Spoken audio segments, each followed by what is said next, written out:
নমস্কার বন্ধুরা, চলে এসেছি আমার একটা নতুন ইউটিউব ভিডিও নিয়ে। আমার ইউটিউব চ্যানেলের নাম শুভদীপ চট্টোপাধ্যায় ব্লগিং। তো এই ভিডিওটা আমি জানুয়ারি মাসের 5 তারিখে বানিয়ে রেখেছিলাম, মানে ভিডিওটা করে রেখেছিলাম, কিন্তু ভিডিওটা সাজাতে গিয়ে একটু দেরি হয়ে গেল, তার জন্য তোমাদের কাছে ক্ষমা চেয়ে নিচ্ছি। তবে ওই 5ই জানুয়ারি সকালবেলা আমরা বহরম বাবার মন্দির গেছিলাম। সেই বহরম বাবার মন্দিরে আমরা সব পরিবারে, মানে আমি, আমার জ্যাঠার পরিবার আর পিসির পরিবার সবাই মিলে আমরা বহরম বাবার মন্দিরে গেছিলাম।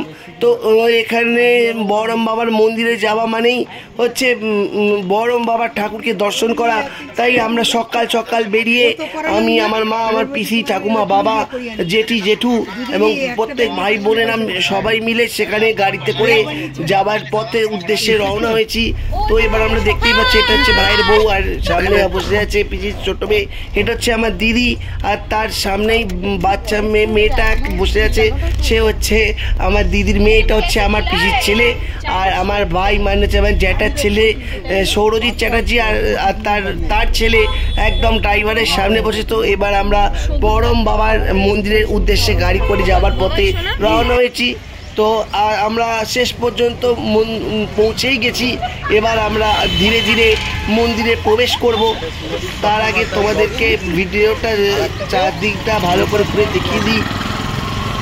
এখানে সামনে দেখতেই পাচ্ছ বহরম বাবার রাম ঠাকুরের সুন্দর সুন্দর ছবি কিনতে পাওয়া যায়। তো আমরা সেখানকার গিয়ে ছবিও কিনেছি। তো এখানে দেখতেই পাচ্ছ জুতো রাখার স্থান, মানে ঠাকুর স্থানে ঢোকার মুখে এখানে জুতো রেখে যেতে হয়। তা আমাদের সেরকম নিয়মই বলা হয়েছিল, আমরা আস্তে আস্তে ঠাকুরের স্থানে ঢোকার জন্য আমরা জুতো খোলার একটা ঘরে জুতো রেখে তবে আমরা ঠাকুর স্থানে রওনা হলাম। আর সেই দিনটা ছিল প্রচুর রোদ্দুর। আমরা যাদবপুরে গেছিলাম। এখানে অনেক কিছু নিয়মাবলী লেখা আছে, তা তোমাদের আমরা দেখিয়ে দিলাম। বন্ধুরা, তোমরা যারা যাদবপুর আশ্রমে আসতে চেয়েছো বহরম বাবার কাছে, আসতে পারো, বলে যাদবপুর বহরম বাবার মন্দির যাব, সেখান থেকে তোমরা যেতে পারো। তো এই হচ্ছে আমার দিদির ছোট মেয়ে।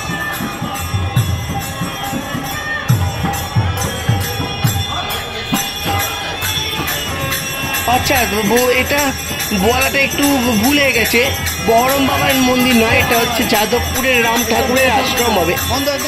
প্রথম দিকে বলতে করতে গিয়ে একটু গোলমাল হয়ে গেছিল। এটা বহরম বাবার মন্দির নয়, এটা রাম ঠাকুরের আশ্রম। তো এখানে পুরোহিত দেখতেই পাচ্ছিলে হাত ইশারায় ছবি তুলতে নিষেধ করছিল, কারণ ভেতরের মন্দিরের ঠাকুরের ছবি তোলা যাবে না। তো আমরা কোন রকমের বাইরের ছবিটা তুললাম।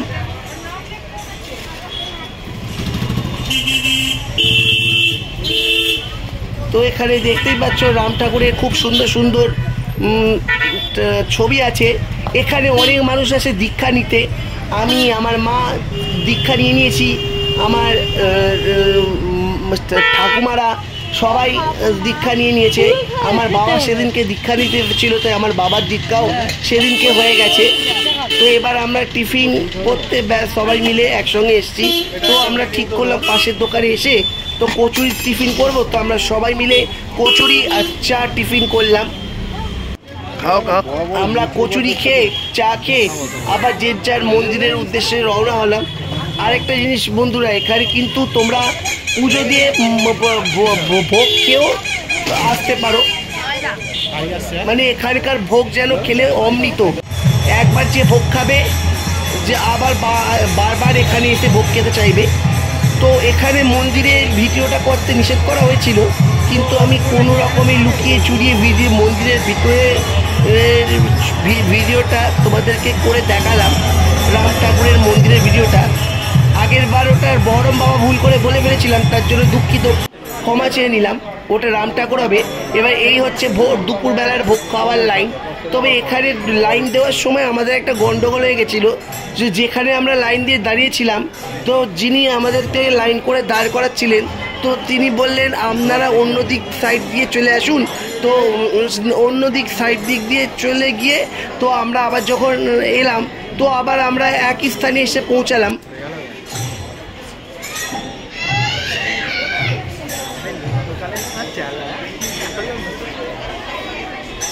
তো এই হচ্ছে আমার পিসির ছেলে, ও যেখানেই যায় মুখে মাস্ক দিয়ে থাকে। তো এখানে একটুখানির জন্য গন্ডগোল লেগে গেছিল।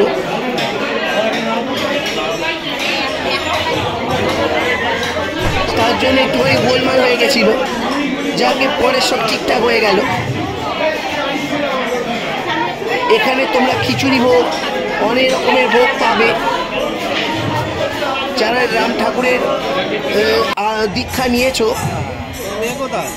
তাদের প্রত্যেকের ভালো হয়েছে, তারা অনেক অর্থনীতিতে সাফল্য লাভ করতে পেরেছে। আমিও দীক্ষা নিয়েছি, আমার মাও দীক্ষা নিয়েছে, তো সেদিনকে আমার বাবাও দীক্ষা নিল, আমার জ্যাঠারা, আমার ঠাম্মা, এমনকি আমার পিসিরা সবাই দীক্ষা নিয়ে নিয়েছে।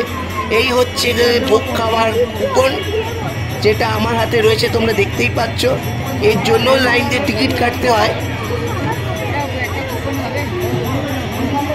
তো এইবার দেখতেই পাচ্ছ সবাই ভোগ খাওয়ার জন্য বসেই পড়েছে। এই ভিডিওটা আজ থেকে 2 মাস হয়ে গেল, জানুয়ারি মাসের ভিডিও। সাজিয়ে রেখেছিলাম, ছাড়বো করে আর ছাড়া হয়নি, তো আজকে ছাড়লাম। কিন্তু এই ভিডিওটা দেখার সঙ্গে সঙ্গে ভাই একটাই কথা, লাইক, সাবস্ক্রাইব, কমেন্ট চাই পরে অন্যান্য ভিডিওগুলো পাওয়ার জন্য।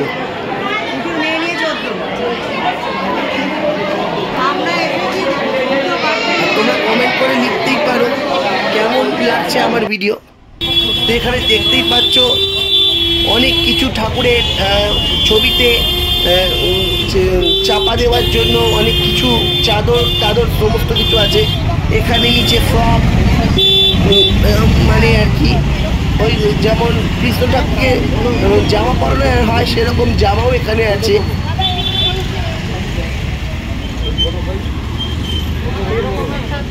আমি কিছু তেমন কিনিনি, খালি একটা ছবি কিনেছিলাম।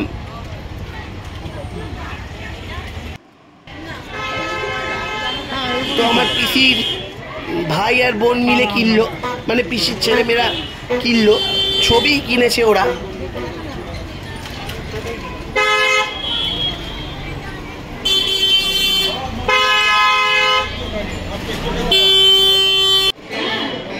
তো এখানে দেখতেই পাচ্ছ লেখা আছে এরপরে যারা দীক্ষা নিতে আসবে কি কি বার দীক্ষা হবে, সেই চার্ট এখানে দেওয়া হলো। তোমরাও এর স্ক্রিনশট নিয়ে রাখতে পারো।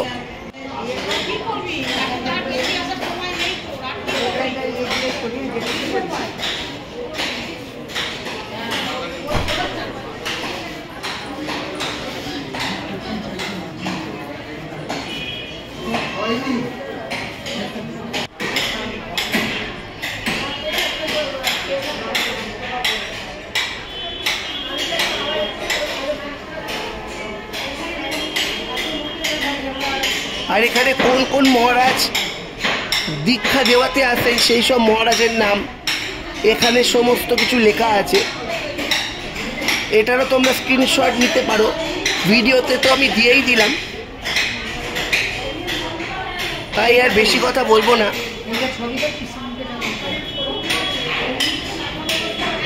আমাকে তোমরা খালি জানাও তো কারা কারা যাদবপুর আশ্রমে দীক্ষা নিতে এসেছিলে, কমেন্টে খালি হ্যাঁ বলে লিখে দিও।